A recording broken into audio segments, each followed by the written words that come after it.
نبی نے کیا فرمایا؟ جس نے خواہشات کو اپنا ہدف بنایا کہ میں یہ خواہش یہ بھی ہو جائے، یہ بھی ہو جائے، تو آپ نے کیا فرمایا؟ کیا اس کی خواہشات پوری ہو جائیں گی؟ کیا وہ خوشیوں میں آ جائے گا؟ نا نا نا نا نا نا، یہ پیغمبر کہہ رہے ہیں، اللہ کے سچے پیغمبر، وہ کبھی بھی خوشیوں میں نہیں آئے گا۔ فرمایا اس کو کیا سزا ملے گی؟ جعل اللہ من کانت الدنیا ہمہ جعل اللہ فقرہ بین عینیہ، دولت کے پیچھے بھاگے گا نا تو اللہ اس کے سامنے فقر و فاقہ کا خوف رکھ دیں گے۔ سمجھ رہے ہو؟ دولت کے پیچھے بھاگ رہا ہے، آ رہی ہے، مل بھی رہی ہے، لیکن خوف کیا ہوگا کہ یہ مجھ سے چھن نہ جائے، اس بات کی ٹینشن، یار یہ ختم نہ ہو جائے، یار یہ چھن نہ جائے، یار کوئی کاروبار کو نقصان نہ ہو جائے۔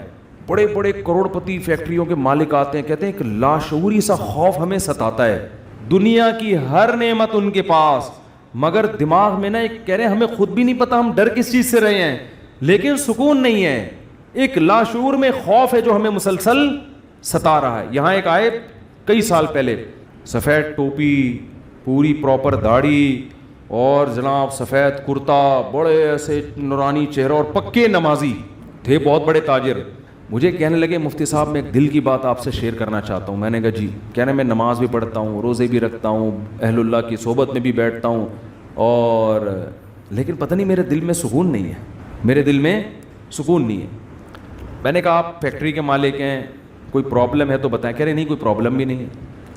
میں نے کہا آپ کے ساتھ بے سکونی پتہ ہے کیا ہے؟ میں جانتا ہوں آپ کی بے سکونی، آپ کو یہ ڈر ہے کہ اس فیکٹری کا کوئی نقصان نہ ہو جائے، جیسی زندگی ابھی ہے پتہ نہیں یہ ہمیشہ ویسی رہے گی بھی یا نہیں رہے گی۔ تو نماز تو آپ نے پڑھ لی، آپ نے زکاتیں بھی دے دیں، آپ نے روزے بھی رکھ لیے، لیکن یہ جو لاشعور میں خوف ہے نا، اس خوف کا کوئی ازالہ کرنے والا نہیں ہے، کیونکہ آپ کو پتہ ہے یہ شیورٹی، یہ گارنٹی کوئی بھی نہیں لے سکتا کہ تمہیں نقصان کبھی بھی نہیں ہو سکتا، کیونکہ آپ نے اپنی زندگی میں دیکھا ہے بڑے بڑے کاروبار چلتے ہوئے ٹھپ ہو جاتے ہیں، لوگ روڈ پہ آ جاتے ہیں۔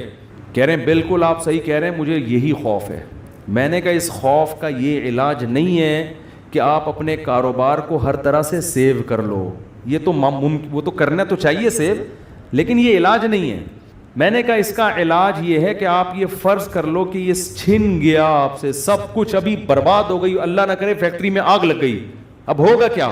کہہ نہیں کیا ہوگا؟ میں نے کچھ بھی نہیں ہوگا، صبح 2 پراٹھے آپ پھر بھی کھاؤ گے، رات کو سونے کے لیے چھپڑا آپ کو گندے نالے پہ یا فٹ پاتھ پہ مل جائے گا، کوئی بات نہیں، انجوائے کرنا، دنیا مسافر خانہ ہے، رہنے کی جگہ بولو نہیں۔ ہماری بیسک ضرورت ہے، جب شدید بھوک لگے، بھوک برداشت نہیں ہوتی ہے، کھانے کو روٹی مل جائے، یہ بیسک ضرورت ہے۔ نیند آئے تو سونے کے لیے جگہ مل جائے، یہ نیند ایسی عجیب چیز ہے، آپ اگر نہیں سونا ایک وقت آتا ہے کہ آپ بچو گے بھی نا تو کانٹوں پہ بھی نیند آ جائے گی آپ کو۔ اب جیسے میرے ساتھ ہوتا ہے نا، نیند نہیں ہو رہی، ایک وقت جب بہت زیادہ جمع ہو جاتی ہے، پھر ہم نہیں بھی سونا چاہ رہے ہوتے ہیں، سو رہے ہوتے ہیں۔ میں ایک دفعہ سفر میں آ رہا تھا، بڑا لمبا بس کا سفر تھا، سونے کا ٹائم ہی نہیں ملا، تو جب ہم سکھر تک پہنچے نا، تو پرانی بات ہے 20-25 سال پرانی، تو میں ایسا سویا ہوں، کبھی اس کے اوپر جا کے دھڑام سے گر رہا ہوں، وہ اٹھا رہا ہے بھائی کیا کر رہے ہیں مولوی صاحب، پھر جب ادھر کو کر دو دھڑام سے اس کے اوپر گرا، وہ کہہ رہا ہے مولوی صاحب تمیز سے بیٹھو یار، پھر ادھر میں جاگنے کی کوشش کر رہا ہوں، لیکن یہ اللہ کی رحمت ہے کہ جو چیز ضروری تھی وہ اللہ نے آپ کے اوپر مسلط کر دی۔ تو میں نے کہا نیند کا بھی کوئی ٹینشن لینے کی ضرورت نہیں ہے، سونے کی کہیں بھی جگہ نہ ہوئی نا آپ کو، اور جب گہری نیند آتی ہے نا انسان پہ مسلط ہوتی ہے، بے شک نرم گدا نہ بھی ہو، سونے کا مزہ خاندانی آتا ہے۔ آدمی کہتا ہے کہیں سر ٹکانے کی، کوئی بندے سے کہتا ہے تو خالی ہاتھ یوں رکھ کے کھڑا ہو جا تھوڑی دیر کے لیے، کہیں سر ٹکانے کی ذرا سی جگہ مل جائے، ایسا مزہ آتا ہے سونے میں۔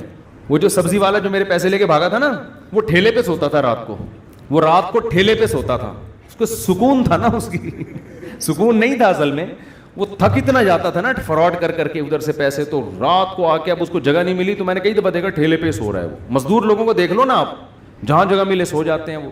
تو میں نے ان سے کہا کہ ٹینشن لینے کا نہیں ہے، آپ کی بیسک ضرورت نیند ہے، وہ آ جائے گی، کہیں بھی آ جائے گی، بیٹھے بیٹھے سو جاؤ گے، اور کھانے کی ضرورت اتنا رزق اللہ انشاءاللہ آپ کو دے دے گا۔ اور شدید بھوک میں تو میرے بھائی دال میں بھی وہ مزہ آتا ہے جو ایک مالدار کو قورمے بریانی میں آتا ہے۔ شدید بھوک لگ رہی ہو نا، دال کھانے کا اپنا مزہ ہے۔ میں نے کہا دال مل جائے گی۔ پھر کہنے لگے بیوی بچوں کا کیا ہوگا جب اتنی غربت ہوگی، خطرہ ہوگا تو بھاگ جائیں گے۔ میں نے کہا جو خود سے بھاگے اسے بھاگنے دو ٹھیک ہے نا, جو خود سے بھاگے اسے کوئی ٹینشن. مسافر خانہ ہے نا بھائی. نیک بیوی تو وہ ہوتی ہے جو آپ کی شریک حیات ہے, جب دولت تھی اس وقت بھی ساتھ, جب غربت تھی اس وقت بھی ساتھ. تو اگر غربت میں وہ بھاگ گئی, بولو اے اللہ اچھا ہوا تو نے زندگی میں ہی جان چھڑا دی. کیا خیال ہے بھائی؟ اور میں نے کہا جب دوبارہ پیسہ آئے تو پھر اس کو لے کے نہ ہو, بولو اب وہیں رہو. اب کیا کرنا ہے وہیں رہو. غیرت مند آدمی تھوڑی ایسی چیزیں پالتا ہے. لیکن تو میں نے کہا بھاگتا بھاگتا کوئی ہے نہیں آج کل, لیکن اگر بھاگ گئی ٹینشن نہیں, مسافر خانہ ہے, ویسے بھی مر جاتے تو قبر میں دفنا کے آ جاتی وہ. تو کوئی ٹینشن نہ لو میرے بھائی, کسی چیز کی ٹینشن لینے کا بالکل بھی نہیں ہے. ہم مسافر خانہ ہے. ہماری فیکٹریوں کو اللہ نہ کرے آگ نہ بھی لگے تو بھی تو مرنا ہے نا. ارے فیکٹری تم نہیں مرے, فیکٹری مر گئی, یہ زیادہ اچھا ہے. اس سے بہتر کہ تم مر جاتے اور فیکٹری بچ جاتی. کوئی فرشتہ آئے اور کہے اللہ نے مجھے حکم دیا ہے اس کی فیکٹری کو آگ لگوا دو, لیکن اس کو آپشن دے دو کہ تو مرے تیری فیکٹری کو مار دیں. آدمی کہتا ہے بھائی مزدوروں سمیت مار دے اس پوری فیکٹری مجھے بچا لو. یہی ہوگا نا, مجھے بچا لو. تو ان کو تھوڑا سکون ہے. میں نے کہا آپ کا مسئلہ یہ ہے کہ آپ نماز پڑھتے ہیں, علماء کے پاس بھی بیٹھتے ہیں, مگر آپ نے دل میں دنیا کی محبت کے گٹر ابل رہے ہیں آپ کے. ہمارے حضرت فرمایا کرتے تھے بہت سے لوگ ایسے ہیں بڑی بڑی داڑیاں, تہجد گزار اور جناب بڑے ہر بات پہ درود شریف, لیکن دل میں دنیا کی محبت کے گٹر پالے ہوئے ابل رہے ہیں.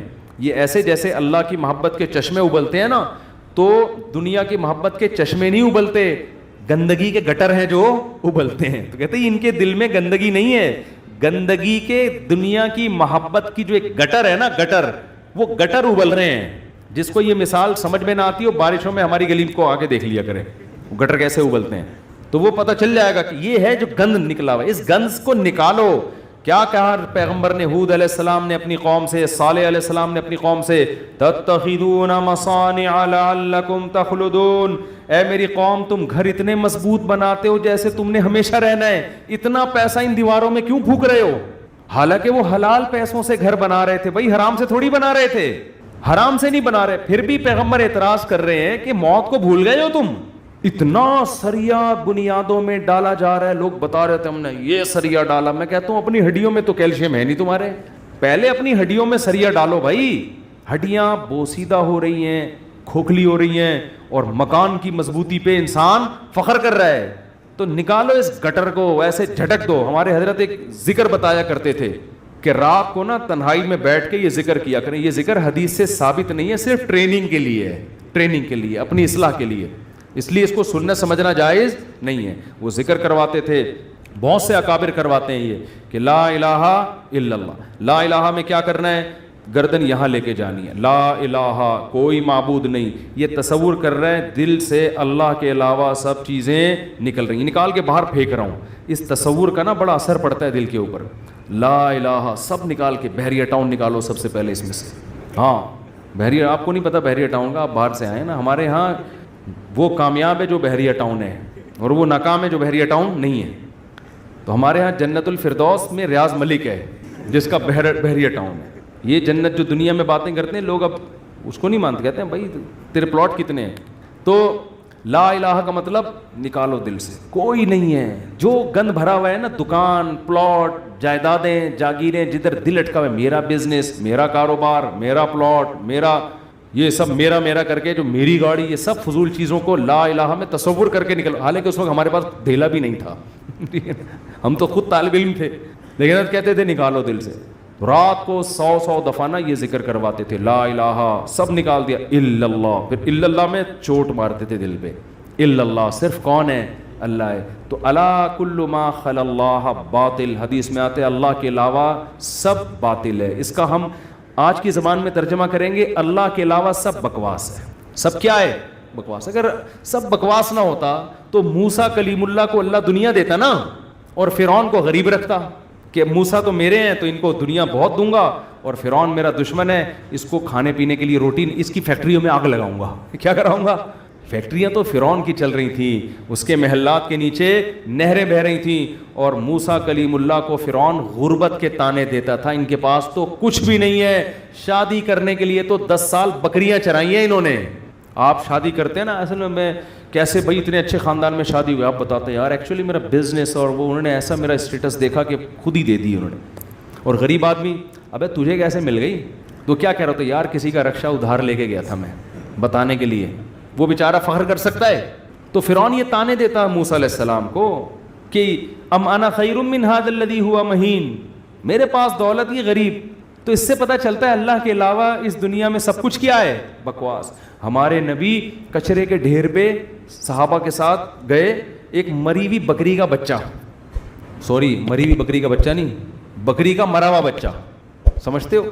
بکری کا مرا ہوا بچہ مردار ہوتا ہے نا، بو آ رہی ہوتی ہے، پھول پھٹ رہا ہوتا ہے. آپ نے صحابہ سے فرمایا کوئی ہے جو اس کو کچھ درہم میں خریدے؟ صحابہ نے کہا یا رسول اللہ اس گند کو کون خریدے گا؟ آپ نے فرمایا اللہ کی نظر میں اس دنیا کی حیثیت اس سے بھی کم ہے. جو ہم اس کو لفٹ کرا رہے ہیں نا، میرا پلاٹ میری گاڑی، چند اصل میں یہ سمجھ میں آتی نہیں ہے. آنکھ بند ہوگی تو سمجھ میں آ جائے گا یار کس چیز پہ میں نے محنت کی. تو دل سے دنیا کی محبت نکالو. اور یہ ذکر تنہائی میں اجتماعی نہ کرے، ایک بدعت نہ بن جائے. ہاں لاؤڈ اسپیکر کھول کے بھی مسجدوں میں ہو رہا ہے، ایک ٹوپی ڈرامے شروع ہو جاتے ہیں. ہر چیز کو نا لوگ انٹرٹینمنٹ کا ذریعہ بنا لیتے ہیں. اب یہ ذکر میں نے بتا دیا تو اب پتہ چلا مسجدوں میں پروگرام چلیں، آئیے ہمارے یہاں 3:05 پہ ذکر ہوگا، پھر ہاں ہو رونا دھونا کرنا کرانا کچھ بھی نہیں ہوتا. تو تنہائی میں بیٹھ کے اگر 100 دفعہ ایسے کر لیں نا، لا الہ، ہلکی آواز کے ساتھ، لا الہ الا اللہ، لا الہ الا اللہ، لا الہ الا اللہ، آپ کئی دن تک کنٹینیو کریں گے، آپ کے دل کی کیفیت بدلنا شروع. پھر آپ کو لگے گا یار لا الہ کوئی نہیں ہے، سب بکواس ہے. پھر کوئی آپ سے آ کے کہے گا نا ابے بحریہ ٹاؤن، آپ کہو گے میں تو رات کو 100 دفعہ دل سے یہ بحریہ ٹاؤن نکالا ہے میں نے، تو کس بحریہ ٹاؤن کی بات کر رہا ہے؟ دنیا رکھو ضرور، ایسا نہ ہو کہ پلاٹ ہی بیچ دیں صبح اٹھ کے. 3 پلاٹ تھے بحریہ ٹاؤن میں بچوں کے لیے رکھے ہوئے تھے، لا الہ الا بحریہ ٹاؤن نکال کے صبح کا اٹھا کے دے دو کسی کو بس. تو اتنا کریں جتنا افورڈ کر سکتے ہیں. یہ تو ہمارے نبی نے تو رکھا ہی نہیں نا، لیکن ہمیں حکم ہے، ہم کمزور لوگ ہیں، رکھ لو. اگر اللہ نے وسائل دیے ہیں دل نہ لگاؤ. دل لگانے کا کیا مطلب ہے؟ فیکٹری اس لڑکے نے رکھی تھی مگر دل میں بھی رکھی ہوئی تھی. تو میں نے کہا دل سے فیکٹری کو کیا کرو؟ نکال دو. جب نکالو گے تو کیا ہوگا؟ دل میں محبت ہے یا نہیں ہے، اس کی علامت ہے چھوٹ جانے پہ نقصان کتنا ہوتا ہے. دیکھو بہت سے لوگ اپنی بیوی سے کہتے ہیں میں تم سے بہت محبت کرتا ہوں، پتہ چلے گا مرنے پہ نقصان کتنا ہو، افسوس کتنا ہو رہا ہے. آپ رہتے تو سبھی میاں بیوی اکٹھے ہی ہیں نا، کیا خیال ہے؟ صبح وہ ناشتہ بنا کے دے گی، آپ کھا لو گے، آپ کے بچوں کو سب محبت سے ہنسی خوشی زندگی گزر رہی ہے. اس سے تھوڑی پتہ چلتا ہے کہ آپ کو اس سے محبت بھی ہے یا نہیں ہے. اگر وہ مر جائے، اس کو کینسر ہو جائے، آپ کے دل میں آئے کہ چلو یار، بعض نہ اوپر سے ڈاکٹر صاحب بہت ٹینشن میں ہو، اندر سے یار خود سے جا رہی ہے جانے دو. جیسے ایک 2 نمبر مولوی صاحب تھے بدعتی، وہ تقریر کرتے تھے چوری حرام چوری حرام چوری حرام. ایک دن ان کے گھر میں کھانا نہیں، تو ان کی بیوی نے کہا کیا کروں بھائی؟ انہوں نے کہا پڑوسیوں کی مرغی چوری کر لو. تو انہوں نے کہا بھائی پڑوسیوں کے آپ تو خود چوری کے خلاف بیان کرتے ہیں. اس نے کہا بھائی ہم شوربے سے لگا کے کھا لیں گے بوٹیاں، چوری کی تو بوٹیاں ہوں گی نا، بوٹیاں نہیں کھائیں گے ہم. اب ان کی بیگم نے سالن پکایا اور دیگچی کو انڈیلنے لگی تاکہ شوربہ آئے، اور بوٹیوں کو چمچ سے پیچھے کرنے لگیں. تو یہ کہتے ہیں بھائی جو خود سے آئے آنے دو. چوری تو وہ ہے نا ہم کھا رہے ہیں، ہم تھوڑی کھا رہے ہیں، خود ہی آ رہی، کشش ثقل گریوٹی کی وجہ سے آ رہی ہے یہ زمین. تو بعض لوگ بیوی سے اتنے بیزار ہوتے ہیں، علاج بھی کر رہے ہیں ذمہ داری سمجھ کے، لیکن دل میں یہ ہوتا ہے اگر خود سے مر رہی ہے نا تو اللہ تو سمجھتا تو ہے نا میں کیا کہنا چاہتا ہوں. تو ساتھ رکھنا، اس سے نہیں پتہ چلتا کہ آپ کو اس سے محبت ہے یا نہیں ہے. لوگ رہ لیتے ہیں، پیسہ بھی رکھ لیتے ہیں، محبت کا اس سے پتہ چلتا ہے چھوٹ جانے پہ غم کتنا ہوتا ہے. گاڑی رکھیں، بنگلہ رکھیں، چھوٹ جانے کے لیے تیار رہیں، چھوٹ گئی تو کوئی مسئلہ نہیں ہے یار. تو میں نے ان صاحب کو کہا کہ یہ فیکٹری میں ابھی سے فرض کر لو آگ لگ گئی ہے اور سب برباد ہو گیا، اب آپ دھوتی بنیان میں گھوم رہے ہو ٹھیک ہے نا، تو کیا ہوگا؟ بس میں نے کہا وہ ابھی سے فرض کر لو. تو کہنے لگے یار بڑا سکون ملا ہے. تو میں نے کہا یہ سکون آپ کا پھر ختم ہو جائے گا، پھر فیکٹری تو نکالو اس کو دل سے. اور دل سے دنیا نکالنے کا ایک بہت بہترین طریقہ ہے صدقہ کیا کرو. جب روکڑا خرچ کرتا ہے نا دل کھنچتا ہے. ہم جو صدقہ کرتے ہیں نا اس میں ٹینشن نہیں ہوتی ہمیں، اتنا کرو جس سے تھوڑی سی تکلیف ہو کہ کیا کر دیا یار، کیا کر رہا ہوں. حدیث میں آتا ہے بہترین صدقہ وہ ہے کہ جب تم کرو تو تمہیں ڈر ہو کہ غریب نہ ہو جاؤں. تأمل الغنا و تخشى الفقر، اور نہ کرنے میں امید ہو کہ بڑا پیسہ بنا لوں گا. اس کنڈیشن میں جب کرو گے نا تو یہ سب سے بہترین صدقہ ہے. تو صدقہ کیا کرو, دے دیا کرو یار. یہ ہمارے حضرت فرماتے تھے, ایک آدمی دکان سے اتنی محبت ہو گئی اس کو, ایک دن اس نے کہا کہ مجھے اتنا دکان میں دل اٹک گیا, ایک دن میں دکان بند کر کے بیٹھ گیا. میں نے کہا بھاڑ میں جائے, اپنی اصلاح کے لیے نا, کوئی بات نہیں, نقصان کرو یار اپنا, ہر وقت دکان دکان دکان, ایسی کی تیسی تالا لگا کے گھر بیٹھ گیا کہ جب نارمل کنڈیشن میں ہوں گا پھر آؤں گا. جیسے کسی کو عشق ہو جائے نا کسی سے, اب مل تو رہی نہیں ہے وہ, تو عشق میں وہ پاگل ہونا شروع ہوتا ہے. تو بیوقوف لوگ کیا کرتے ہیں, ہر وقت اس کی یاد دماغ میں, ہر وقت اس کو دیکھ رہے ہیں, اس کی تصویریں دیکھ رہے ہیں, پرانے میسج پڑھ رہے ہیں, سوچ رہے ہیں. بیوقوف یہ کرتے ہیں. عقل مند کیا کرتا ہے, لعنت بھیجو یار, صحیح ہے نا, نمبر ہی بلاک کر دو ایسی کی تیسی.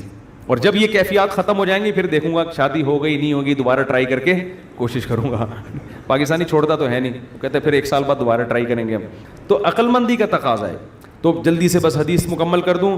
نبی نے فرمایا جس نے خواہشات کو ہدف بنا لیا تو اللہ فقر و فاقہ اس کے سامنے لا کے کھڑا کر دیں گے. کروڑ پتی ہوگا مگر آگے فقر و فاقہ اس کو ڈرا رہا ہوگا, بھائی میں حملہ کر دوں گا, میں تجھے کھا جاؤں گا. اس خوف کی وجہ سے لائف کو انجوائے نہیں کرے گا وہ. جعل اللہ فقرہ بین عینیہ وفرق علیہ شملہ. دوسری سزا دنیا میں اس کو یہ ملے گی کہ اس کی فکروں کو بکھیر دیں گے اللہ تعالیٰ. اتنے مسائل ہوں گے کہ میرا یہ صرف ایک پیسہ مسئلہ نہیں ہوگا, یار یہ کام بھی ہو جائے, یار یہ بھی ہو جائے, یار یہ بھی ہو جائے, یار فلاں سے تعلقات بھی ٹھیک ہو جائیں, یا لوگ میری مخالفت کرنے وہ بھی چھوڑ دیں, یار وہ فلانا. یعنی وہ اتنے انڈے بچے ہوں گے کہ سارے انڈوں سے چوزے نکلیں, تو اس کی یہ خواہش ہوگی. حالانکہ کبھی مرغی کے سارے انڈوں سے چوزے نکلتے ہیں, دو چار تو خراب ہو جاتے ہیں نا.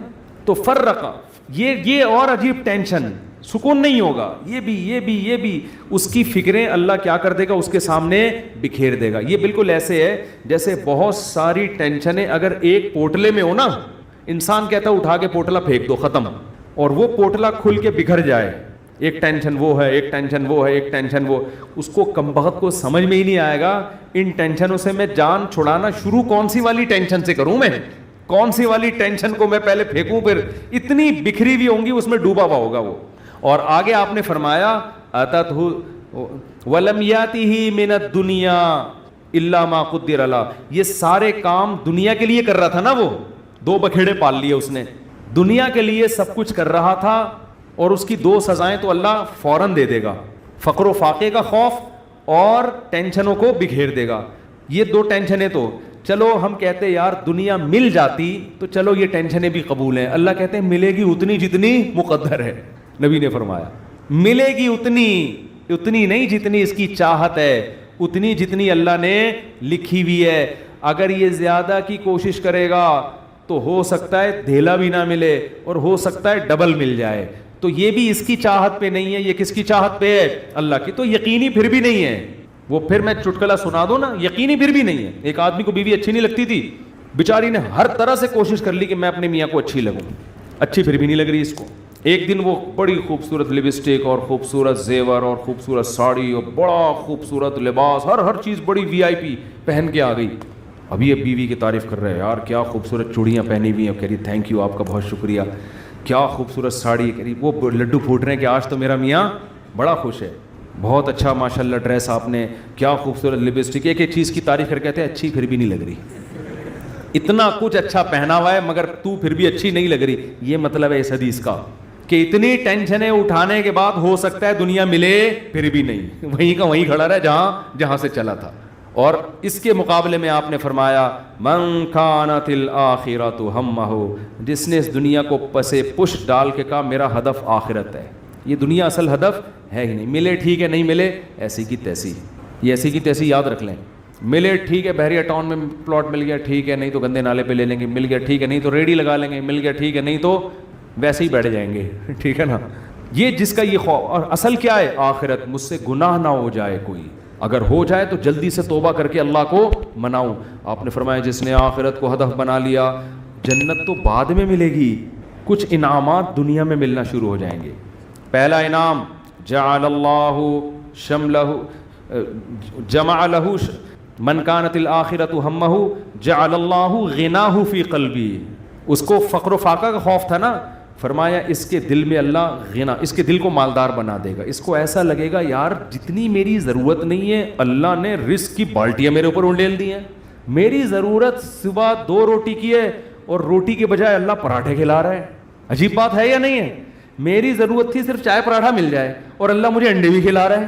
نہیں یار یہ سمجھ میں تو رہنے دو, بس یہ آخری ہے, آپ لوگ بھی بہت تھک گئے ہوگے نا. میری ضرورت تھی کہ میں کسی طرح بس روٹی اور پانی مل جائے, نوالا حلق میں اتار لوں, کیونکہ مسافر خانہ ہے نا. ارے بس میں سفر کر رہے ہو, ٹرین میں سفر کر رہے ہو, شدید بھوک لگ رہی ہے, آدمی کہتا ہے یار 2 نوالے کہیں اسٹیشن سے خرید کے لے آ, آگے پپو کا گھر آنے والا ہے پشاور میں, چاچو کا گھر آنے والا ہے, تو مزے ہی مزے بکرے رکھے ہوئے ہیں وہاں پہ. سفر کی ٹینشن تھوڑی لے گا, پھر کیوں لے گا ٹینشن؟ وہ لوگ کہتے ہیں یہ سیٹ سفر میں تجھے جو ہے نا ٹرین میں بڑی بہترین سیٹ ملی لیکن تیری نہیں ہے, یہ تجھے چھوڑنی پڑے گی. آدمی کا تو کیا مسئلہ ہے یار, میری ہو وسیم بھائی کی ہو, مجھے تو بیٹھنے سے مطلب ہے. تو کہتا ہے گھر میرا ذاتی ہو یا کرائے پر ہو, رہنے سے مطلب ہے. بنایا وسیم بھائی نے کروڑوں روپے کا, 20-25 ہزار کرایہ دے کے میں رہ رہا ہوں, لائف کو انجوائے میں کر رہا ہوں. بیوقوف وہ ہے جس نے بنایا. سمجھ میں آ رہی ہے کہ نہیں آ رہی؟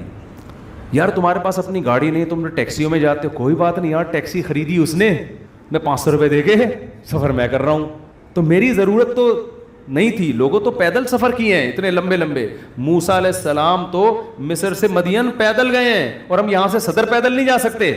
تو ہماری ضرورت تھوڑی ہے, لیکن اللہ نے اتنا احسان کیا, گرین بس بنا دی بھائی. امام مہدی کے آنے سے پہلے کراچی میں گرین بس چل پڑی. سبحان اللہ. جس کراچی میں گٹروں کے ڈھکن نہیں ہیں اس پر اللہ نے اتنا انعام کیا, گرین بس چل رہی ہے. اور کچھ لوگ تو ہمارے ایسے ہیں 50 روپے دیکھ کر صبح سے لے کے رات تک ایئر کنڈیشن کے چکر میں بیٹھ گئے, وہ کہ گھر میں گرمی لگ رہی ہے تو 50 روپے دو اور اے سی میں لائف کو کیا کرو, انجوائے کرو. ایسے بھی لوگ ہیں. وہ سنا ہے پھر انہوں نے کوئی قانون چینج کیا. شروع میں ایسا آیا تھا کہ 50 روپے تو بیٹھے رہو, کوئی نہیں پوچھے گا. تو لوگ صبح فجر کے بعد جا کے بیٹھ گئے کھانا وانا لے کے, رات کو اتر کے گھر آ گئے. انہوں نے کہا سارا دن آج ٹھنڈک میں ہم نے گزارا ہے. ٹھیک ہے نا. تو نبی نے فرمایا جعل اللہ غناہ فی قلبی, اللہ اس کے دل میں غنا. تبھی تو میں نے بعض غریبوں کو بڑی پرسکون لائف میں دیکھا ہے. ایک غریب کے 10-15 بچے تھے, میاں بیوی اور پھر ماں باپ بھی اسی کے ساتھ, اور وہ موسمبیاں بیچتا تھا ٹھیلے پہ. میں نے کہا یار کیسے اس موسمبی میں کھلا لیتے ہو سب کو؟ کہہ رہے یار اللہ کا دیا بڑا فضل ہے, صبح کھانا بھی پکتا ہے, آٹا بھی, دوپہر کا کھانا بھی, رات کا کھانا بھی, اسی میں کھاتے ہیں, رات کو سوتے ہیں, اللہ کا فضل ہے, کرایہ بھی نکل آتا ہے گھر کا. تو میں نے کہا یہ دیکھو, ایک وہ فیکٹری والا ہے جو کہہ رہے ہیں لاشعور میں کیا ہے, مجھے خوف ہے, خوف. کیوں؟ جب آخرت اصل بنا لی تو پھر انسان کو جتنا ملے گا اس سے وہ سمجھتا ہے مجھے میری مسافر کو اتنے کی ضرورت نہیں ہوتی. اے اللہ تو مجھے میری ضرورت سے بہت زیادہ دے رہا ہے, مجھے ضرورت اتنے کی نہیں ہے. سمجھتے ہو؟ بلکہ اگر گاڑی نہیں بھی ہوگی کہے گا اللہ تو نے پاؤں سے معذور لوگ پیدا کیے ہیں, میری دونوں ٹانگیں سلامت ہیں جو کانپ بھی نہیں رہی ہیں. بعض لوگوں کی ٹانگیں کانپ رہی ہیں نا, تو میری دونوں ٹانگیں سلامت ہیں. یہ بڑی فضیلت کی بات ہے. تو ہر چیز پہ کیا رہے گا وہ خوش. ہم اب دیکھو یہ باتیں جب انسان کسی کی زندگی میں دیکھتا ہے نا پھر سمجھ میں آتی ہیں. اس لیے کہتے ہیں بزرگوں کی صحبت بہت ضروری ہے. ہم نے یہ چیزیں اپنے شیخ میں دیکھی ہیں. انتہائی غربت میں بھی کہتے تھے اللہ نے اتنے انعامات کیے ہیں کہ مجھے شرم آتی ہے کہ اللہ تیرے احسانات کا ہم کچھ بھی تو بدلہ نہیں دیا نا. حالانکہ کیا تھا, ہمارے شیخ کے پاس کوئی اپنی پراپرٹی نہیں, کرائے کے گھر پہ ساری زندگی گزاری, اور دل سے کہہ رہے ہوتے تھے اللہ. اور کبھی کوئی پریشانیاں ماضی کے بیان بھی کرتے نا تو وہ کہتے میں صرف آپ کو سبق دینے کے لیے بتا رہا ہوں, ورنہ وہ بیان کرتے ہوئے مجھے شرم اتنی آ رہی ہے کہ اللہ کہے گا 2-4 پریشانیاں میں نے تجھے زندگی میں کیا دی اور تو لوگوں کے سامنے گاتا پھر رہے. شرم آتی تھی ان کو. ہمارے یہاں زندہ رہنے کا کتنا شوق ہے نا لوگوں کو, بڑی عمر. حضرت کہتے جب میں 63 سال کا ہو گیا تو مجھے تو اب شرم آنے لگی, یار میں ابھی بھی میں زندہ ہوں, کتنے لوگ دنیا سے چلے گئے. اب ایسا نہ ہو کسی بوڑھے کو جا کے آپ کہیں کہ آپ کو شرم آنی چاہیے, یہ تو بھائی بدتمیزی کی بات ہوگی. بوڑھوں کے لیے دعا کریں اللہ ان کو اور زیادہ لمبی عمر دے, کیونکہ جب آپ 63 کے ہوگے آپ کو شرم ورم نہیں آئے گی, آپ کہوگے یار کس طرح بچ جاؤں میں, اور کوشش بھی کرو ان کو بچانے کی. کیونکہ بعض بیوقوف ہوتے ہیں. ہمارے ایک رشتہ دار ہیں جا کے ہمارے نانا سے بول دیا کہ اتنی لمبی عمر سے اللہ نے پناہ مانگی ہے, وہ 99 سال کے ہو گئے تھے. تو ہم نے کہا بھائی کم بخت یہ ان کے سامنے کہنے کا تھوڑی ہے, اتنی لمبی عمر سے اللہ نے پناہ مانگی ہے. تو جعل اللہ غناہ فی قلبی, اللہ اس کی طبیعت میں کیا پیدا کر دے گا غنا. جب ملے گا لوگوں سے, لوگ کہیں گے اپنا گھر ابھی تک نہیں بنایا. کہہ رہے یار بنایا تو وسیم بھائی نے تھا, رہ کون رہا ہے, میں ایسا انجوائے کر رہا ہوں. نل کے توڑو, دیواروں کو نیلا پیلا کرو. کرایہ دار جو واٹ لگاتے ہیں, بچوں نے وائٹ بورڈ بنایا ہوتا ہے دیواروں کو, کیلیں ٹھوکو اس میں ایسی کی تیسی کر کے, جب زیادہ غصہ آئے وہ نکال دے تو نکل کے دوسرا لے لو. کرائے پہ تو ہر جگہ گھر مل جاتے ہیں. تو وہ خوش رہے گا, خوش. اور آپ نے دوسرا انعام کیا بتایا, جعل اللہ غناہ فی قلبی وجمع لہ شملا، ساری ٹینشنیں اللہ جمع کر کے ایک پوٹلے میں بند کر دیں گے، اس کو بتا دیں گے تیری یہ 2-4 ٹینشنیں، اس سے زیادہ دنیا کے غم بھی اس کے 2-4 ہی ہوں گے، اس سے زیادہ نہیں ہوں گے۔ ایک کمارے کو غم ہوگا جو میرا بیان سنتا ہے میری شادی ہو جائے، بس ٹوٹل غم، ٹوٹل پوٹلے میں یہ 2-4 ہی غم ہیں اس کے۔ دنیا دار آدمی کے غم ایک تو بہت بڑا پوٹلا ہے اور وہ بھی کیا ہے، بکھرا ہوا ہے، اور اس کے 2-4 اگر ہوں گی بھی تو وہ ایک پوٹلے میں جمع لہو، اللہ اس کو کیا کر دے گا، جمع۔ یار بس ابا بیمار ہیں اور کوئی خواہش نہیں ہے ابا ٹھیک ہو جائے۔ خواہشات کیا ہو جاتی ہیں، محدود، زیادہ لمبی چوڑی خواہشات ہیں ہی نہیں دنیا میں، مسافر خانہ ہے بھائی۔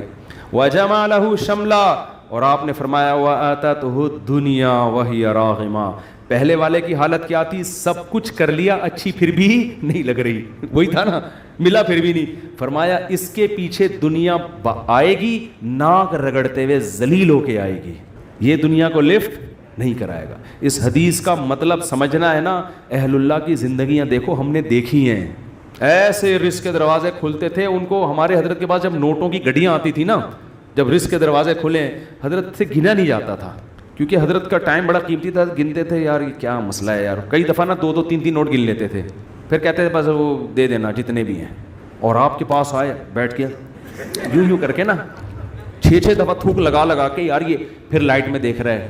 ہمارے محلے میں ایک بندہ رہتا تھا، کوئی اس کو جانتا نہیں ہے، بہت پرانی بات ہے اس لیے غیبت نہیں آئی، وہ اتنا کنجوس دکاندار تھا، اس کا نام بنیا رکھا ہوا تھا لڑکوں نے۔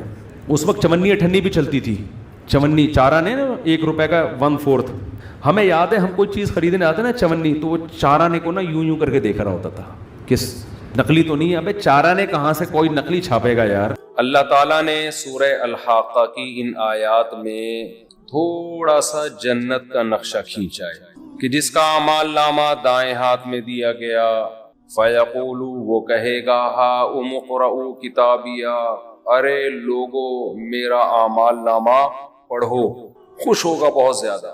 انی ظننت انی ملاق حسابیہ، مجھے یقین تھا کہ ایک دن میرے عمل کا بدلہ مجھے ملنے والا ہے۔ فَهُوَ فِي عِيشَةٍ رَاضِيَةٍ، اللہ کہتے ہیں وہ ایسے عیش میں ہوگا کہ وہ زندگی اس سے خوش ہوگی۔ دیکھو شیطان کیا کرتا ہے، آپ کو دین کی طرف آنے نہیں دیتا، لیکن جب آپ دین کی طرف آ جاتے ہو نا اور شیطان مایوس ہو جاتا ہے تو پھر مذہب کے نام پہ آپ کی صلاحیتوں کو غلط جگہ لگانا شروع کر دیتا ہے۔ شیطان مایوس ہو جاتا ہے نا، اس کو پتا ہے کہ اب اس نے مذہب کو فالو کرنا ہے، دین کی طرف یہ آ گیا ہے۔ اب کیا کرتا ہے شیطان، کہتا ہے لیبل مذہب کا لگا ہو، کام وہ کرواؤ جس سے اس کی آخرت میں ترقی نہ ہو۔ شیطان کا ہدف کیا ہے؟ شیطان کا ہدف ہے انسان کو جنت میں جانے سے روک دینا، سمجھ رہے ہو؟ یہ اس کا ٹارگٹ ہے۔ شیطان کا جو پلاننگ کرتا ہے نا، وہ ہماری طرح بے وقوف نہیں ہے کہ ہمیں منزل کا پتہ ہی نہیں ہے اور پلاننگ کرتے چلے جا رہے ہیں۔ جس آدمی کو یہی نہ پتا ہو کہ میری منزل کیا ہے، میں نے جانا کدھر ہے، تو وہ سفر کی پلاننگ کر سکتا ہے بھائی؟ کوئی بھی پلاننگ نہیں ہوگی نا۔ پلاننگ ہمیشہ ٹارگٹ ہوتا ہے، کوئی جس کو اچیو کرنا ہے، اس کے لیے پھر دماغ لڑایا جاتا ہے، بیٹھا جاتا ہے یار اب میں نے کیا کرنا ہے۔ آپ کا ایک ہدف ہے، آپ نے باکسنگ کا مقابلہ جیتنا ہے، تو اس کے لیے آپ پلاننگ کرو گے، بیٹھو گے یار روزانہ ذرا میں پریکٹس کروں، مکے لگاؤں، وہ بورا بھر کے اتنے پروٹین روزانہ میں نے لینے ہیں، ایسے کرنا ہے ویسے کرنا ہے۔ آپ کو پتا ہوگا نا، اس میں کنفیوژن نہیں ہوگی کہ میں نے کرنا کیا ہے، لیکن آپ کو پتہ ہی نہیں میں نے اچھا باکسر بننا ہے، میں نے اچھا باڈی بلڈر بننا ہے، میں نے اچھا تاجر بننا ہے، میں نے اچھا ڈاکٹر بننا ہے، پتہ ہی نہیں، تو پلاننگ کرو گے۔ اب آپ پلاننگ کر رہے ہیں نا، کوئی پوچھ رہا ہے کس چیز کی پلاننگ ہو رہی ہے، آج کاپی پینسل لے کے بیٹھے ہوئے ہو، اپنا اسکیجول لکھ رہے ہو، تو آخر تمہارے ذہن میں کیا ہے؟ کہہ رہے ہیں ذہن میں تو کچھ بھی نہیں ہے، ویسے ہی پلاننگ کر رہا ہوں میں۔ تو کہے گا پہلے کھوپڑی کا علاج کراؤ، اس کے بعد جا کے پہلے تو آپ اپنے دماغ کو درست کرنے کی پلاننگ کرو۔ تو جس کا سامنے کوئی ہدف نہیں ہوتا، وہ اگر پلاننگ کر کے بیٹھ جائے تو وہ بھی دنیا کا بہت بڑا بے وقوف، ایسا ہی ہے نا۔ اور اس سے بڑا بے وقوف وہ ہے جس کا ہدف کچھ اور ہے، پلاننگ کسی اور چیز کی کر رہا ہے۔ کیا خیال ہے؟ آپ نے بننا ہے ڈاکٹر، اچھا ڈاکٹر بننا ہے، یہ آپ کا ہدف ہے کہ میں پاکستان کا بہترین سرجن بنوں گا۔ پلاننگ کیا ہو رہی ہے؟ صبح اٹھ کے دوڑ رہے ہیں, مکے شکے لگا رہے ہیں, جم میں ویٹ اٹھا رہے ہیں, یہ پلاننگ ہو رہی ہے. اگلا کہے گا یار یہ اچھا پلاننگ میں یہ کر رہے ہیں نا کہ میں روزانہ اتنا دودھ پیوں گا اور اتنے ویٹ اٹھاؤں گا, اور اس کے لیے کام کرنا شروع کر دیا آپ نے, میں اتنا روزانہ بھاگوں گا. اگلا کہہ رہا ہے یار تو نے کرنا کیا ہے, کہ جی میں نے ڈاکٹر بننا ہے. تو ابھی حرکتیں تو تیری ڈاکٹروں والی لگ نہیں رہی ہیں. ڈاکٹر بننا ہوتا تو کوئی اسٹڈی روم بنا رہا ہوتا, اس میں ساؤنڈ پروف کمرے کا انتظام کر رہا ہوتا کہ شور و غل کی آواز نہ آئے. میڈیکل کالج میں ایڈمیشن کے لیے لوگوں سے پوچھ رہا ہوتا بھائی کتنے نمبر چاہیے. ٹھیک ہے یہ بھی چیز بھی ضمن جاگنگ واگنگ بھی ہوتی, صحت بھی اس کا ایک حصہ ہے. زیادہ فوکس کس کو کرتا, ایجوکیشن کو فوکس کرتا. وہ ہے نا ایک آدمی کے پاس ایک شخص آیا بقرعید کا بکرا بیچنے کے لیے. اب یہ جو دلال ہوتے ہیں نا یہ اپنی چیز کی ایسی خوبیاں بیان کرتے ہیں کہ یہ بھول جاتے ہیں کہ ہم نے اتنا غلو کر دیا ہے کہ کچھ اور بنا دیا ہے. تو وہ کہنے لگا یہ جو بکرا ہے نا ایسا بکرا ہے کہ آپ گوشت کی بوٹی پھینکو یہ جھپک کے پکڑے گا جا, اور ایسے جھپٹ کے حملہ کرتا ہے, ایسے یوں کرتا ہے, کلابازیاں کھاتا ہے. اس نے کہا یار بیچنے تو بکرا آیا ہے, اس کے جو اوصاف بیان کر رہا ہے اس سے یہ کتا لگ رہا ہے مجھے. صفت جو بیان کر رہا ہے وہ کتوں کی بیان کر رہا ہے, اور بیچنے کی بات کس کی کر رہا ہے, بکرے کی. اب وہ پھنس گیا بیچارہ. تو کہتا ہے اصل میں اس کا کتوں کے ساتھ اٹھنا بیٹھنا زیادہ رہا ہے. تو کچھ کوالٹیز اس میں کتوں کی بھی آ گئی. تو پلاننگ آپ کا ہدف یہ ہے کہ ڈاکٹر بننا ہے, اور پلاننگ کر رہے ہو بورا لٹکا کے اس پہ روزانہ اس کو کیا کر رہے ہو, مکے مار رہے ہو. ایسا ہی ہے نا. تو یہ بھی بہت بڑا بے وقوف ہے. ہماری قوم کے ساتھ تو بڑا مسئلہ یہی ہے کہ اس کو پتہ ہی نہیں ہم نے کرنا کیا ہے فیوچر میں, لیکن پلاننگ سارے کر رہے ہوں گے. صبح سے دیکھو ایسے سارے افلاطون بنے ہوئے ہوں گے نا بیٹھ کے, آج یہ کرنا ہے آج وہ کرنا ہے. کیوں کرنا ہے بھائی, تو نے یہ آج کیا, ہدف کیا ہے, ہدف کا کسی کو پتہ ہی نہیں ہے. کچھ نہ رستے کا پتہ ہم کو نہ منزل کی خبر, جا رہے ہیں جس طرف ہم کو لیے جاتا ہے دل. ہمارے شیخ حضرت مفتی رشید احمد صاحب رحمہ اللہ تعالی یہ شعر اللہ کی محبت میں پڑھا کرتے تھے. کیا ہو گیا, ہمارے شیخ حضرت مفتی رشید احمد صاحب کسی ایک ٹاپک کو لے کے بیان شروع کرتے تھے بعض دفعہ, جیسے غیبت کے خلاف بیان کرنا ہے یا حسد کے خلاف بیان کرنا ہے. درمیان میں کہیں اللہ کی محبت کا ذرا سا تذکرہ آ جاتا نا تو ان کا پورا ٹاپک ہی چینج ہو جاتا تھا. پھر وہ اللہ کی محبت میں اشعار پڑھنا شروع, ایک دم ان کی جو کیفیات ہیں وہ نظر آتا تھا چینج ہو گئی ہیں. بس اللہ کا نام لینے میں, اللہ کی صفات بیان کرنے میں, اللہ کی محبت کی باتوں میں ان کو بہت مزہ آتا تھا. تو وہ ٹاپک ہی چینج ہو جاتا تھا ان کا. اس وقت یہ شعر پڑھتے تھے کہ ہماری منزل تو کچھ اور تھی جو بیان ہم لے کے چلے تھے, لیکن دل ہمیں کہیں اور لے گئے. ہمارے حضرت کے بھی عجیب ہی حالات تھے. بیان سے پہلے نا اتنی لمبی دعا کرتے تھے کہ ہم کہتے تھے, کیونکہ عصر سے مغرب تک بیان کا ٹائم ہوتا تھا, دور دور سے لوگ آتے تھے. ہمارے حضرت کا معمول نہیں تھا ہاتھ اٹھا کے دعا مانگنے کا. جب بھی کوئی دعا کا کہتا ہاتھ اٹھائے بغیر ہی اس کے لیے دعا کر دیتے تھے. اب ہمیں بھی چونکہ حضرت سے محبت ہے نا, تو ہمیں بھی دل ہمارا کہیں اور لے کے جا رہا ہے. جو اصل بیان کا ہدف تھا اس سے دل نے ہمیں کیا کر دیا ہے, ہٹا دیا ہے. تو وہ کیا کرتے تھے, عصر سے مغرب ٹائم ہے, دور دور سے لوگ بیان سننے آئے ہیں, تو بیان سے پہلے وہ دعا کرتے تھے ہاتھ اٹھا کر. وہ دعا بعض دفعہ اتنی لمبی ہو جاتی تھی, انفرادی دعا ہوتی تھی, اجتماعی نہیں, خود ہی اپنی دعا مانگ رہے ہوتے تھے. دعا یہی مانگتے تھے کہ اللہ بیان وہ کروا دے جس کی لوگوں کو ضرورت. وہ بعض دفعہ اتنی لمبی دعا ہو جاتی تھی کہ بیان کے لیے ٹائم بہت تھوڑا بچتا تھا.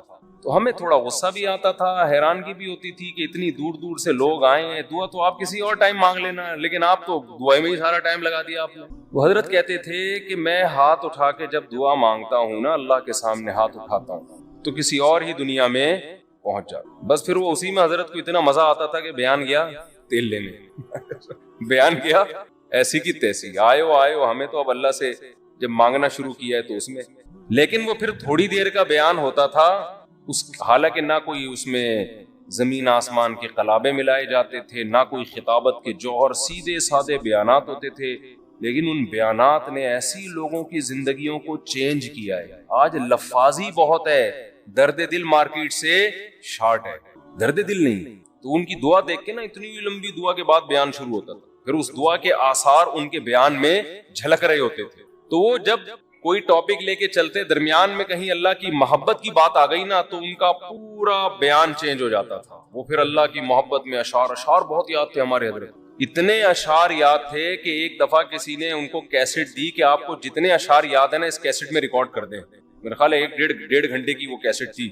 تو حضرت شاعری کرتے کرتے کرتے کرتے کیسٹ پلٹ دی, کرتے کرتے کیسٹ ختم ہو گئی مگر حضرت کے اشعار ختم نہیں ہوئے, اور وہ سارے اللہ کی محبت میں اشعار پڑھتے تھے. تو اس وقت حضرت یہ شعر پڑھا کرتے تھے کہ جب اللہ کی محبت پہ بات شروع ہو جاتی تھی نا, پھر کہتے تھے کہ کچھ نہ رستے کا پتہ ہم کو نہ منزل کی خبر. یعنی بیان میں تو اب ہمارا منزل پتہ ہی نہیں, ہم کیا ٹاپک لے کے چلے تھے. جا رہے ہیں جس طرف ہم کو لیے جاتا ہے دل. اب تو دل نے ہم سے جو کہلوا دی اب تو ہم وہی کہیں گے, لیکن وہ تو اللہ کی محبت میں تھا نا, وہ تو وہاں تو ٹاپک سے ہٹ جانا ہی ٹاپک تھا. حضرت مفتی تقی عثمانی صاحب دامت برکاتہم کا شعر ہے نا کہ یہاں تو عین منزل ہے, وہ کیا ہے یار, تھکن سے چور ہو جانا. اللہ کی محبت کی جو راستہ ہے نا, اللہ کی محبت میں آپ جو راستہ طے کرتے ہو اللہ کو پار کرنے کے لیے, اللہ کو پانے کے لیے, اللہ کو حاصل کرنے کے لیے آپ جو راستہ طے کرتے ہو نا, اس طے کرنے میں تھک جانا یہی منزل ہے عاشق کے لیے. دیکھو آپ جب کسی ہدف پہ چلتے ہو, راستے میں تھک گئے آپ, تو منزل تک پہنچنا مشکل ہو گیا نا, تو وہ آپ کا سفر کیا ہو گیا, ضائع. لیکن حضرت مفتی تقی عثمانی صاحب رحمہ اللہ نے بڑا پیارا شعر کہا کہ اللہ کی راہ میں اللہ کو پانے کے لیے تھک جانا ہی منزل ہے. اللہ یہی چاہتے ہیں کہ تھک جاؤ بس, تم اس تھکاوٹ سے ہی میں ملوں گا. کیا کریں, وہ ذوق ہی نہیں ہے. ابھی میں کرکٹ کی باتیں شروع کر دوں, ابھی میں عمران خان پہ وہ سیاسی تبصرے شروع کر دوں, شادیوں کی باتیں شروع کر دوں, بہت مزہ آئے گا ایک دم. اچھا, جس کی زیادہ شادیاں ہوتی ہیں نا اس کو اللہ کی محبت کی باتیں بہت جلدی سمجھ میں آتی ہیں, کیونکہ دکھی دل ہوتا ہے نا, ٹوٹا ہوا دل, اجڑا ہوا. وہ کہتے ہیں مجھ سے اللہ کی محبت ہی کی باتیں کیا کرو, عورتوں کی باتیں مجھ سے, یہ کنواروں کے شوق ہیں کہ اللہ کی محبت کے بجائے خواتین کی باتیں کرو, شادیوں کی باتیں. لیکن جب ہو جاتی ہے نا 2-3, تو پھر آدمی کہتا ہے یار اللہ کی محبت کی باتوں میں اللہ نے بڑا مزہ رکھا ہے. یہ بھی ایک فائدہ ہے.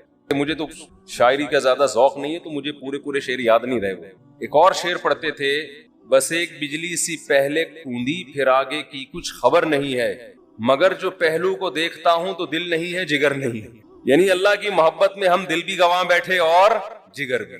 پہلو کو دیکھ رہے ہیں تو نہ دل نظر آ رہا ہے ہمیں, نہ جگر نظر آ رہا ہے. تو محبت کے اصول تو کچھ اور ہوتے ہیں نا, اس میں تھوڑی انسان پابند ہوتا ہے. آپ نے اپنی محبوبہ کو ٹائم دیا 10 منٹ کا ملاقات کا, تو ایسا تھوڑی ہوگا آپ اینڈ ٹائم پہ پہنچے, ٹھیک اسٹاپ واچ لگا کے 10 منٹ کی میٹنگ ہوئی, اچھا جی میٹنگ برخاست, ہمارا آپس کی میٹنگ 10 منٹ کی طے ہوئی تھی, چلتے ہیں, آپ اپنا خیال رکھیے گا, مجھے بھی میرا بھی رکشا کھڑا ہوا انتظار کر رہا ہے. ایسے ہوتا ہے وہاں. تو ٹائم ویسٹنگ ہی کیا ہے, مطلوب ہے. وقت کا ضائع کرنا ہی عاشق کے لیے کہ بھائی ٹائم ویسٹ کرو, ہم آئے اس لیے ہیں. ہاں کوئی بزنس کی میٹنگ ہو رہی ہے یا کوئی اور کوئی کسی کو, اس میں آدمی ٹائم دیکھتا ہے, بھائی 10 منٹ 15 منٹ ہو گئے بس, اب جاؤ یار, اپنا دماغ کیوں کھا رہے ہو ہمارا. وہ بار بار میں واقعہ سناتا ہوں نا حضرت موسیٰ علیہ السلام والا. موسیٰ علیہ السلام کی جب اللہ سے کلام ہوا, اس واقعے سے میں ایک سبق دلاؤں گا آپ. بہت سے لوگ کہتے ہیں ہم جب ذکر کرتے ہیں تو ذکر میں مزہ نہیں آتا. حدیث میں آتا ہے نا 100 دفعہ صبح لا الہ الا اللہ وحدہ لا شریک لہ لہ الملک ولہ الحمد یحیی و یمیت وہو حی لا یموت. کیسا مزیدار کلمہ ہے, کیسا مزیدار کلمہ ہے. چائے بڑی خاندانی چیز ہے یار. آپ کو ایک بات, جب آدمی 24 گھنٹے چائے نہ پیے نا, پھر چائے پی کے بیان کرے تو عجیب ہی لطف آتا ہے اس میں. میں نے کافی دیر بعد اب چائے پی ہے نا, اور کڑک دودھ پتی, تو میری کھوپڑی ایک دم ایکٹیو ہو گئی آج. تو سوچو سٹے میں کیا ہوگا. ہم خام ہمیں چرسیوں کو برا بھلا کہتے ہیں, ہیروئنچیوں کو برا بھلا کہتے ہیں. تو میں نے اکثر دیکھا جب میرا دماغ تھکا ہوا ہوتا ہے بیان نہیں ہوتا, دماغ فریش ہوتا ہے تو اس کے اثرات بیان میں بھی آ رہے ہوتے ہیں. دماغ چلتا ہے. تو میں ابھی نا کڑک سی دودھ پتی نہیں پینی چاہیے, عادت خراب کر دی نا ہم نے. تو کیا کہہ رہا تھا یار میں, حضرت موسیٰ علیہ السلام کے واقعے سے میں ایک سبق دلاؤں گا. بہت سے لوگوں کو اشکال ہوتا ہے کہ یہ جو ذکر اللہ ہے نا, معاذ اللہ یہ ٹائم ویسٹنگ ہے. نہ ہم کوئی ترقی کر رہے ہیں اس میں, نہ ہم انسانیت کی خدمت کر رہے ہیں. اب آپ جتنا دیر ذکر میں لگاتے ہو, یہ لا الہ الا اللہ کی تسبیح کتنی مزیدار ہے. لا الہ الا اللہ وحدہ لا شریک لہ لہ الملک ولہ الحمد. بعض روایات میں یحیی و یمیت بھی ہے, بعض میں اس کے بغیر بھی ہے. یحیی و یمیت وہو حی لا یموت وہو علی کل شیء قدیر. یہ حدیث میں آتا ہے جس نے 100 دفعہ صبح پڑھا تو کوئی شخص اس سے زیادہ نیکیاں اپنے اعمال میں جمع نہیں کر سکتا. سوائے اس شخص کے جو 100 سے زیادہ دفعہ پڑھ لے. ابھی جو ہمارا پڑھا لکھا طبقہ ہے نا وہ کہتا ہے یار یہ ٹائم ویسٹنگ ہے. یہ کیا ہے بھائی؟ اتنی دیر میں کسی غریب کو کھانا کھلا دو. کیا خیال ہے؟ آپ نے دیکھا ہوگا نا کچھ لوگ مسجد میں بیٹھے ہوتے ہیں لا الہ الا اللہ لا الہ الا اللہ ذکر کر رہے ہوتے ہیں. یہ جو ہمارا لبرل طبقہ ان کو بے وقوف سمجھتا ہے کہ یار اتنی دیر میں بزنس کر لیتے, اتنی دیر میں کچھ اور کر لیتے, کسی غریب کو کھانا کھلا دیتے, یہ کر لیتے وہ کر لیتے. اس کی اپنی فضیلت ہے, اس کی فضیلت کا انکار نہیں ہے, اس کی اپنی فضیلت ہے. وَيُطْعِمُونَ الطَّعَامَ عَلَى حُبِّهِ, ہمارے نیک بندے ہماری محبت میں غریبوں کو کھانا کھلاتے ہیں. کھانا کھلانا اپنی جگہ, لیکن ذکر کی فضیلت اپنی جگہ. ذکر کی اتنی فضیلت ہے کہ رسول اللہ صلی اللہ علیہ وسلم نے ایک حدیث میں فرمایا کہ صحابہ نے پوچھا یا رسول اللہ سب سے افضل عمل کون سا ہے؟ آپ صلی اللہ علیہ وسلم نے فرمایا اللہ کا ذکر کرنا, یہ جو تسبیحات ہیں. صحابہ نے عرض کیا یا رسول اللہ کیا جہاد سے بھی افضل ہے؟ یعنی ہم تو فرسٹ ٹائم سن رہے ہیں, ورنہ ہمیشہ ہم نے سنا سب سے افضل عمل کون سا ہے؟ جہاد ہے. آج ہم فرسٹ ٹائم سن رہے ہیں کہ سب سے افضل عمل کون سا ہے؟ ذکر اللہ. آپ نے فرمایا جہاد سے بھی افضل. یہاں تک کہ تم اللہ کے راستے میں گھوڑا لے کے نکلو اور تمہارے گھوڑے کی ٹانگیں کاٹ دی جائیں, اس سے بھی زیادہ افضل ہے کہ اللہ کا ذکر کرو. اب علماء نے تطبیق دی ہے کہ بھئی زیادہ تر حدیثوں میں تو ہے کہ جہاد افضل ہے, لیکن اس حدیث میں کیا آ رہا ہے؟ ذکر افضل. تو تطبیق یہ ہے کہ ثواب کے اعتبار سے تو جہاد ہی افضل ہے, ظاہر اس میں قربانی زیادہ ہے, لیکن ذکر کو افضل اس لیے قرار دیا گیا کہ جہاد کا مقصد بھی کیا ہے؟ لوگوں کو اللہ کی یاد اور اللہ کی عبادت پر لانا. تو مقصد کے اعتبار سے کیا چیز افضل ہے؟ ذکر. کیونکہ جہاد مقصود نہیں ہے, ذریعہ مقصود ہے. جہاد مقصود نہیں, کیونکہ فقہا لکھتے ہیں کہ جہاد میں کوئی بھی کام ایسا نہیں ہوتا جو اللہ کی پسند کا ہو, کیونکہ خون خرابہ ہے, اور خون خرابہ قرآن کیا کہتا ہے؟ اللہ کو پسند نہیں ہے. چاہے کافر کا خون بہے, چاہے مسلمانوں کا بہے, اللہ خون خرابے کو پسند نہیں کرتے. لیکن اس لیے خون خرابہ پسند کیا جا رہا ہے کہ اگر یہ نہیں ہوگا تو تمہارا خون خرابہ ہو جائے گا, پھر صحیح ہے نا, کفر غالب آ جائے گا اور فساد زنا پھیلا دے گا, دنیا میں برائی پھیلا دے گا. اس کی مثال ایسے, آپ کی باڈی میں کوئی کانٹ چھانٹ کرے اچھا کام ہے, لیکن جب پھوڑا نکل آتا ہے تو وہ پھیل نہ جائے, کینسر نہ بن جائے, تو بالآخر اس کو آپریٹ کر کے نکالنا پڑتا ہے. گردہ نکال دیتے ہیں ڈاکٹر. اب کسی کا گردہ نکال دینا, اس کی کمر کا آپریشن کر کے, یہ کوئی بذات خود اچھا کام ہے؟ برا کام ہے. لیکن بھائی وہ مجبوراً اس لیے کرنا پڑ رہا ہے کہ یہ گردے میں کینسر کی رسولی بن گئی ہے, یہ نہیں کاٹا تو دوسرا بھی خراب ہو جائے گا. تو جہاد کا تمام فقہا بیان کرتے ہیں بذات خود یہ فساد ہے, زمین میں ایک فساد ہے, لیکن اس کو پسند اس لیے کیا گیا ہے کہ یہ نہیں ہوگا تو اس سے بڑا فساد ہوگا. ورنہ اللہ زمین میں فساد کو پسند نہیں کرتے, خون خرابے کو پسند نہیں کرتے, چاہے وہ کافر ہی کا خون خرابہ ہو. یہی تو وجہ ہے کہ جب اللہ نے فرشتوں کو بتایا کہ میں ایک مخلوق پیدا کرنا چاہ رہا ہوں آدم, تو فرشتوں نے کیا کہا؟ یسفک الدماء, یہ زمین میں خون بہائے گا. فرشتے جانتے تھے کہ خون بہانا اللہ کو پسند نہیں ہے, ورنہ فرشتے یہ اعتراض تھوڑی کرتے, بلکہ فرشتے یہ بتاتے کہ اللہ یہ جہاد کرے گا, خون بہائے گا. دو اور ایسے آدم ہونے چاہیے. کیا خیال ہے؟ فرشتوں نے کہا وَيَسْفِكُ الدِّمَاء, یہ بم بنائے گا, ایک دوسرے کو مارے گا, میزائل بنا کے مارے گا, ابھی نندن کو چائے پلا کے واپس بھیجے گا, یہ بڑی تباہیاں پھیلائے گا دنیا میں. تو اللہ میاں نے اس کا فرشتوں کا جواب نہیں دیا کہ اچھا ہے نا خون بہائے گا تو صحیح ہے نا, نہ یہ نہیں کہا. اللہ نے کہا اعلم ما لا تعلمون, ٹھیک ہے تم نے اس کی ایک بیڈ کوالٹی بیان کی ہے کہ خون بہائے گا, لیکن اس کی کچھ اچھی گڈ کوالٹیز بھی ہیں وہ تم نہیں جانتے. تو اس سے صاف پتہ چلتا ہے اللہ زمین میں خون خرابے کو پسند نہیں کرتے, مجبوری ہے. تو اس لیے نبی نے ذکر کو افضل قرار دیا کہ جہاد سے مقصد کیا ہے؟ اللہ کا نظام اور اللہ کی محبت لوگوں کے دلوں میں آئے, لوگ اللہ کو یاد کریں. تو مقصد کے اعتبار سے ذکر کی فضیلت ہے جہاد پر, ثواب کے اعتبار سے کس کی فضیلت ہے؟ جہاد کی فضیلت. ظاہر ہے وہ ذکر کرنے والے کا کیا جا رہا ہے, لیکن جہاد میں تو آپ کے خون بہتا ہے, آپ کا بہت بڑی قربانی دینی پڑتی ہے. تو اب میں عرض کر رہا تھا کہ ہمارا جو لبرل طبقہ ہے نا, جو خوش قسم کے لوگ ہوتے ہیں, جو بڑے آج کل براڈ مائنڈڈ بنے پھرتے ہیں, اسلام کے فلسفیانہ انداز سے آپ ان سے بڑی لمبی چوڑی تقریریں کروا لیں, لیکن اللہ کا ذکر نہیں کرتے. اور نہ کرنا تو چلو اتنا بڑا جرم نہیں ہے, جو ذکر کر رہا اس کو کیا سمجھتے ہیں؟ بے وقوف. کہ ابے یہ فلاں بزرگ سے بیعت ہے اور ان کی وہاں بیٹھا ہوتا ہے مسجد میں صبح صبح، انہوں نے بولا یہ اللہ اللہ کیا کرو تو بیٹھ کے اللہ اللہ کر رہا ہوتا ہے، یا کسی حدیث میں پڑھ لیا یہ ذکر کرنا۔ اچھا، اپنے کاموں کو بنانے کے لیے وظیفے پڑھنے والے مارکیٹ میں بہت، آپ کہیں دیکھے ہو نا اللہ اللہ کر رہا ہے تو سمجھ لو اس کی شادی نہیں ہو رہی، کسی نے اس کو شادی کا وظیفہ بتایا ہوا ہے۔ ایسے نیک مارکیٹ میں شارٹ ہیں جو اللہ اللہ کر رہے ہیں صرف اللہ کو یاد کرنے، ایسے نیک مارکیٹ میں کیا ہیں، شارٹ چل رہے ہیں۔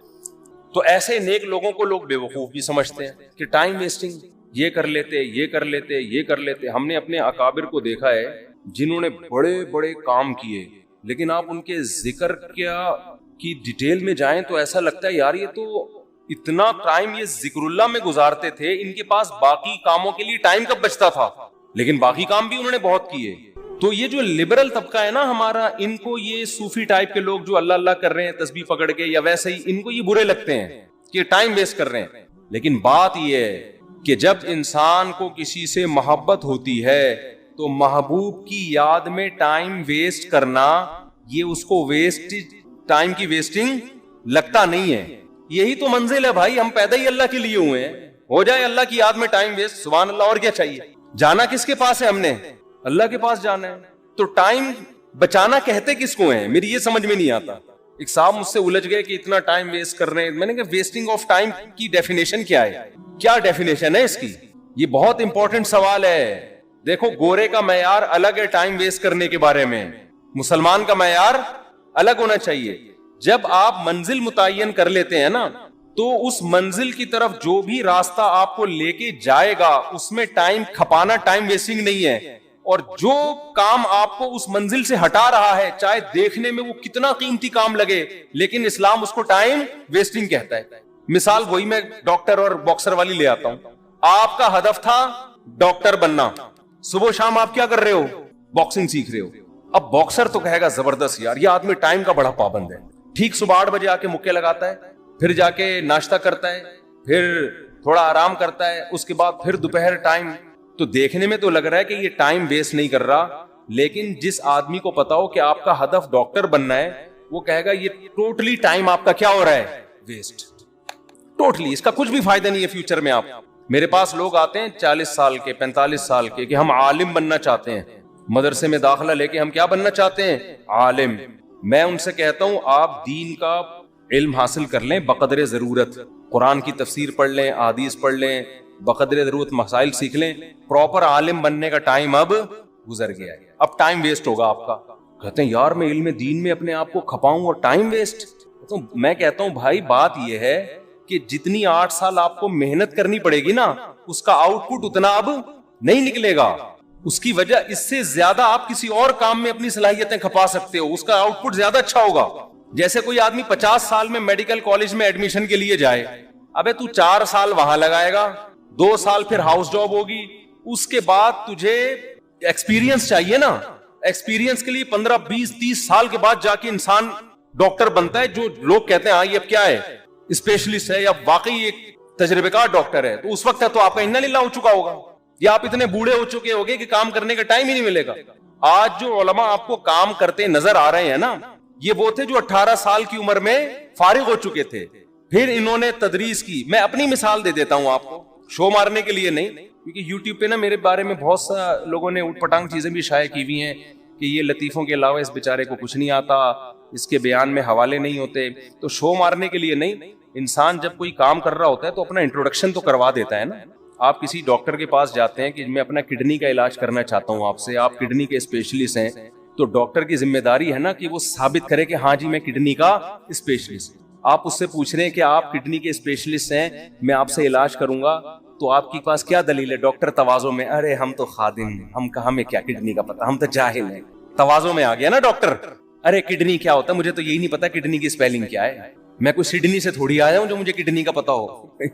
تو ایسے موقع پہ اپنی جو کوالیفیکیشن ہے یا جو بھی آپ کے اندر ایبلٹی ہے اس کو شو کرنا یہ کوئی تواضع کے خلاف نہیں ہے۔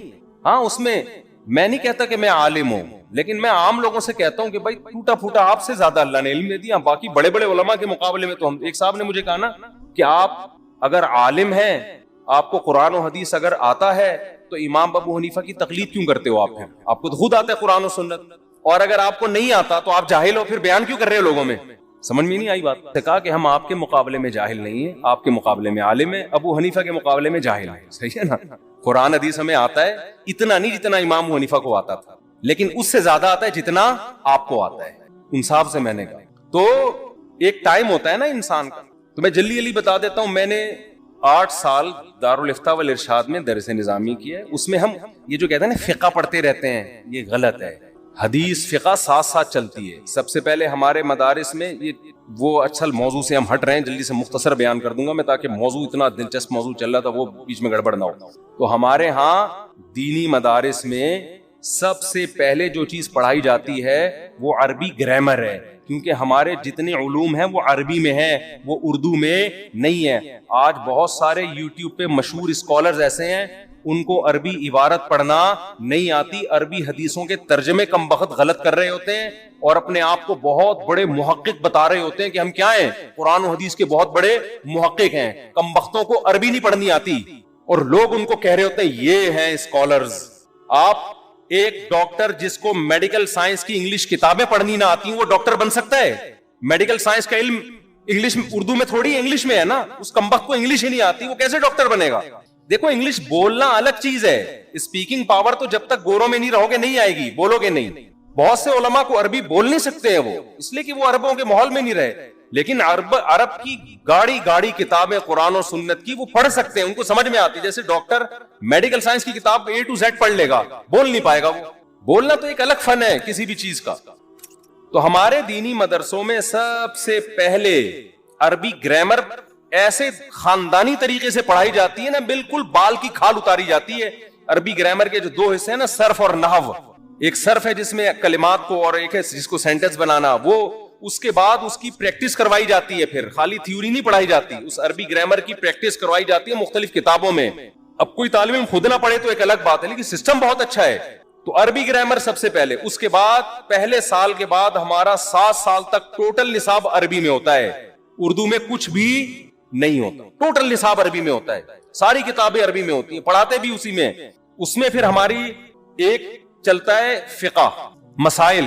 فقہ کی آج کے اسکالرز نہیں، 1200 سال پہلے جو لکھی گئی یہ کتابیں، جو صدیوں سے تواتر سے لوگ پڑھتے چلے آ رہے ہیں. آج 15ویں صدی کے جو اسکالرز ہیں ان پر فقہ کے معاملے میں اعتماد نہیں کیا جا سکتا. وہ جو صدیوں سے اسلامی حکومتیں چلی ہیں اس پہ ہزار سال ان کتابوں نے حکومت کی ہے، وہ فقہ کی کتابیں. اس کے ساتھ حدیث کی کتاب، اس کے ساتھ عربی ادب تاکہ عربی ادب میں مہارت ہو، پھر گرامر کی تھوڑی اور پیچیدہ کتاب. یہ 3 ٹاپک پھر